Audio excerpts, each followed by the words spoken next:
Hello बच्चों, welcome to the new mass physics. तो आज स्टार्ट करने वाले हैं एन सीरीज। वो पता ही है आपको, बता दिया था इंट्रोडक्शन वीडियो में। अगर जिसने वीडियो नहीं देखा वो इंट्रोडक्टरी ऊपर जाकर के वीडियो देख लेना। क्लास 9th की एन सीरीज स्टार्ट हो गई है और उसमें क्लास 9 का फिजिक्स कंप्लीटली कवर कराया जाएगा बिना किसी हिचक के।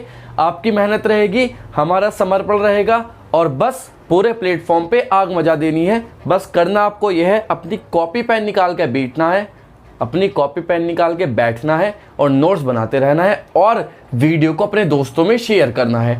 इंस्टाग्राम पे नीचे मिल जाऊंगा, लिंक डिस्क्रिप्शन में दे रखा है, वहां क्लिक करके इंस्टाग्राम पे भी फॉलो कर सकते हैं। तो बात करते हैं एन सीरीज का चैप्टर 1 का लेक्चर 1। चैप्टर 1 का लेक्चर मतलब साइंस की बात चल रही है ना। साइंस का चैप्टर नंबर 1 का नाम है मोशन। चैप्टर 1 का नाम क्या है बच्चों? मोशन। Chapter number 1 motion. अब मोशन हमें पढ़ना है साइंस का, डिटेल में पढ़ेंगे, अच्छे से सारी चीजें कवर करेंगे। एनटीएससी एग्जाम और ओलंपियाड एग्जाम के लिए भी हेल्पफुल रहेगा और जो बच्चे नवोदय की तैयारी करेंगे उसके लिए भी हेल्पफुल है। ये कोई दिक्कत वाली बात नहीं है ना। तो चैप्टर 1 मोशन की बात करेंगे। तो मोशन क्या चीज है?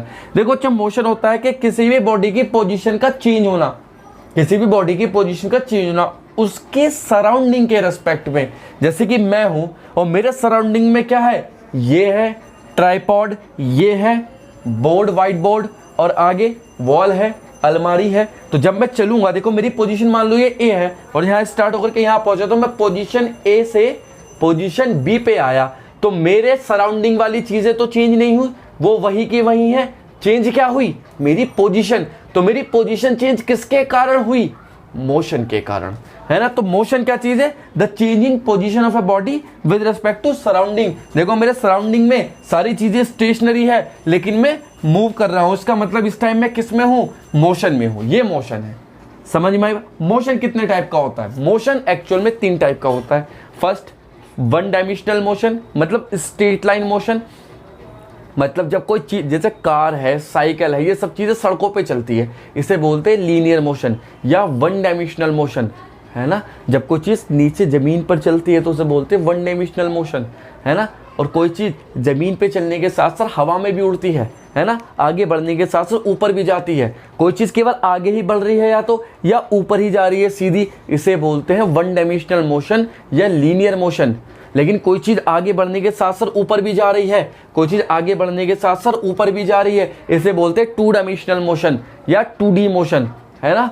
1 डायमेंशनल क्या होता है? केवल एक्स एक्सिस पे मोशन।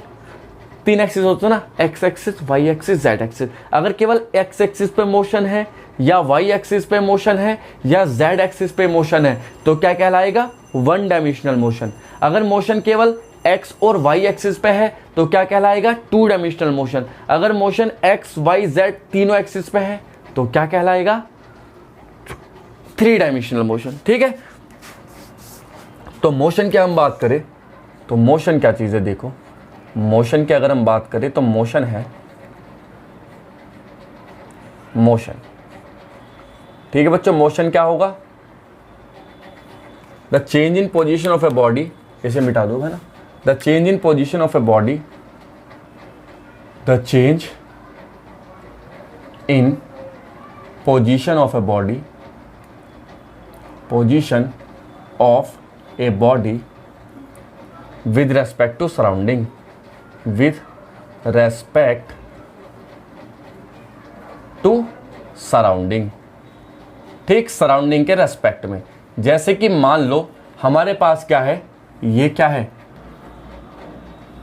पाथ है, इस पर एक बॉडी रखी है, ये रखी है एक बॉडी, ठीक, ये रखी है एक बॉडी, कोई दिक्कत नहीं, पॉइंट ए पर, है ना। अब हमने इसे धक्का दिया, फोर्स लगा, तो बॉडी यहां से हट करके यहां आ जाएगी। मान लो बॉडी यहां पे आ गई, बॉडी कहां गई? यहां आ गई, तो इसकी पोजीशन क्या हो गई? बी। तो बॉडी की पोजीशन टाइम के साथ क्या हो गई? चेंज हो गई। अरे टाइम के साथ तो चेंज हुई होगी, ऐसा तो नहीं कि अगर 1 सेकंड पहले लात मारी तो 1 सेकंड में यहां आ जाएगा, थोड़ा टाइम तो लेगी। तो टाइम भी चेंज हुआ, पोजीशन भी चेंज हो गई। तो टाइम के साथ पोजीशन चेंज हो गई, जिसे बोलते हैं क्या? मोशन। तो बॉडी किस में थी बच्चों? ये मोशन में थी, है ना। फाइनल पोजीशन से इनिशियल पोजीशन से फाइनल पोजीशन में आ गई। ठीक, तो ये कहलाता है मोशन। कोई भी चलती हुई चीज क्या कहलाती है? मोशन कहलाती है। ठीक है। अब मोशन कितने टाइप का होता है? There are 3 type of motion. There are 3 type of motion. Type of motion. कौन कौन से 3 टाइप के मोशन है? Number first 1D motion. 1D motion इसे बोलते हैं क्या? Rectilinear motion. रेक्टिलीनियर मोशन, ठीक। ऐसे ही दूसरा क्या चीज है? 2 डायमेंशनल मोशन। 2 डायमेंशनल मोशन इसे क्या बोलते हैं? 2 डायमेंशनल मोशन ही है ना, मोशन इन ए प्लेन। इसे बोलते हैं क्या? Motion in a plane. In a plane, plane मतलब एक्स और वाई जिसमें हो। और तीसरा मोशन क्या होता है? 3 dimensional motion. 3 dimensional motion. 3 dimensional motion क्या होता है? जिनमें एक्स वाई जेड तीनों एक्सिस पे मोशन हो। एक्स वाई जेड तीनों एक्सिस पे motion. Motion in x y z axis. Motion in x y z axis. तो ये होता है भैया 1 डायमेंशनल मोशन, 2 डायमेंशनल मोशन और 3 डायमेंशनल मोशन। कोई दिक्कत यहाँ तक? बहुत अच्छी बात है।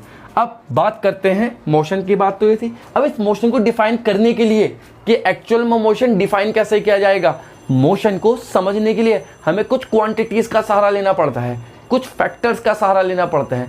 वही फैक्टर्स हम इस चैप्टर में पढ़ेंगे। उन्हीं फैक्टर्स का मेन इंपॉर्टेंट रोल है, जैसे velocity, speed, distance, time, acceleration, retardation. ये मेनली 6 फैक्टर है जो मोशन को अच्छे से डिफाइन कर पाते हैं, और इनके बारे में हम बहुत सारी जानकारी आज कलेक्ट करेंगे।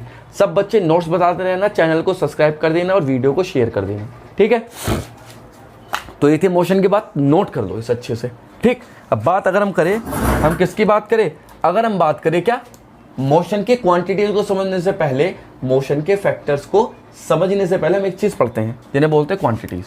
देखो क्वांटिटीज क्या होती है, फिर क्वांटिटीज देखो 2 टाइप की फिजिकल क्वांटिटीज होती है। कितने टाइप की क्वांटिटीज होती है? 2 टाइप की, एक स्केलर क्वांटिटी, एक वेक्टर क्वांटिटी।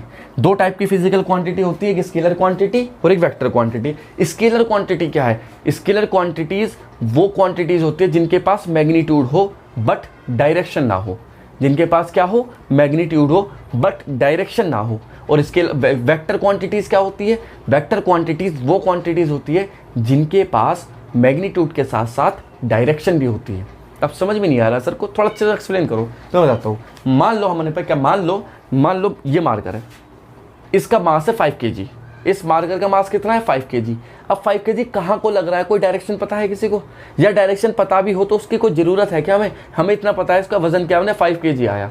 तो मतलब मास जो है एक स्केलर क्वांटिटी है, क्योंकि हमें डायरेक्शन की ज़रूरत नहीं पड़ी। अगर मैं तुमसे कहूँ कि इस मार्कर का मास 5 kg है तो सफिशिएंट इन्फॉर्मेशन है। आप ये नहीं पूछोगे कि सर किस डायरेक्शन में 5 kg है, क्योंकि सर किसी भी डायरेक्शन में रख दो सब में 5 kg ही रहेगा। लेकिन अगर मैं कहूँ क्या, अगर मैं कहूँ कि भैया एक ब्लॉक है, ये चल रहा है, इसमें मैंने एक फोर्स लगाया और ये चलने लगा, मैं ऐसे लिख दूँ कि एक ब्लॉक है, इसमें मैंने फोर्स लगाया तो ये चलने लगा, तो तुम कहोगे सर किस डायरेक्शन में चल रहा है। अब तुम्हारे मन में क्वेश्चन आया कि सर किस डायरेक्शन में चल रहा है, तो जिस डायरेक्शन में फोर्स लगेगा उसी डायरेक्शन में चलेगा। तो इसका मतलब फोर्स लगाने के लिए मैं किसकी जरूरत होती है? डायरेक्शन की। तो इसका मतलब फोर्स कैसे क्वांटिटी है? वेक्टर क्वांटिटी है, ठीक है। तो ऐसी क्वांटिटीज होती है। तो क्या होती है भाई? There are 2 type of quantities. There are 2 type of quantities.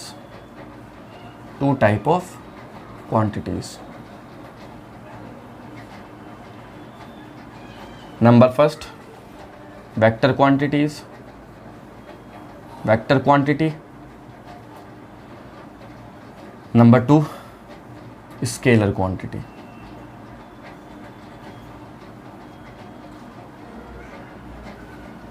अब वेक्टर क्वांटिटी, स्केलर। अब वेक्टर क्वांटिटी क्या होती है? हेडिंग लिखो वेक्टर क्वांटिटी।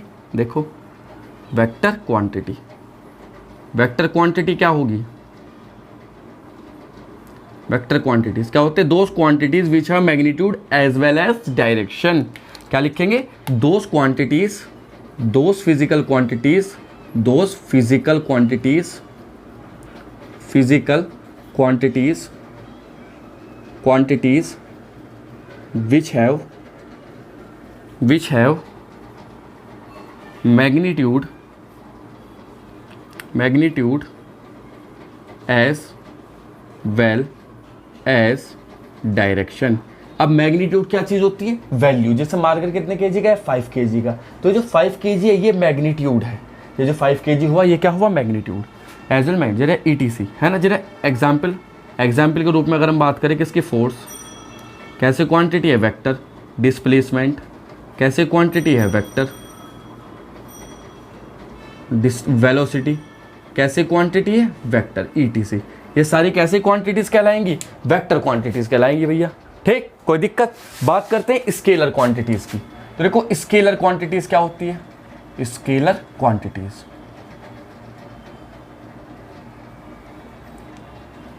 स्केलर क्वांटिटीज क्या होगी? स्केलर क्वांटिटीज होती है those physical quantities which have magnitude as well as direction. क्या होगी? Those physical quantities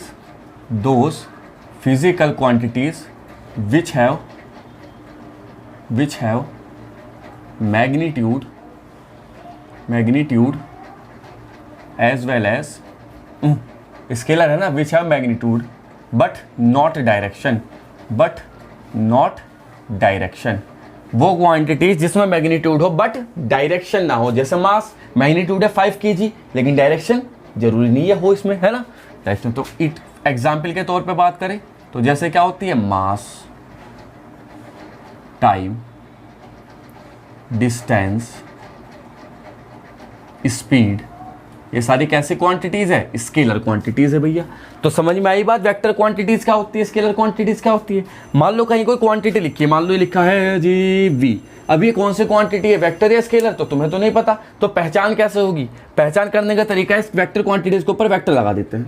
vector quantities के ऊपर क्या लगा देते हैं? वेक्टर। तो इससे पता चल जाता है कि क्वांटिटी कौन सी है? वेक्टर क्वांटिटी है। ठीक है, कोई दिक्कत? तो ठीक है। तो बात है मोशन की। अब ये फिजिकल क्वांटिटी समझानी थी, मैंने समझा दी। अब इसके बाद बात करते हैं चैप्टर मोशन में, जो मोशन के फैक्टर्स हैं। किन किन फैक्टर्स पे मोशन डिपेंड करता है? मोशन को अच्छे से समझने के लिए किन किन फैक्टर्स का सहारा लेना पड़ता है? तो कौन कौन से फैक्टर्स हैं वो? Acceleration, speed, velocity, distance, displacement. ये 6 फैक्टर्स हैं जिनकी मदद से हम मोशन को क्या कर सकते हैं? डिफाइन कर सकते हैं या एक्सप्लेन कर सकते हैं, समझ सकते हैं अच्छे से। ठीक है, तो क्या लिखेंगे? Factors related to motion. Factors related to motion, motion से रिलेटेड फैक्टर्स। नंबर फर्स्ट कौन कौन सा फैक्टर है भैया? नंबर फर्स्ट की बात आती है डिस्प्लेसमेंट। नंबर 2 की बात आती है डिस्टेंस।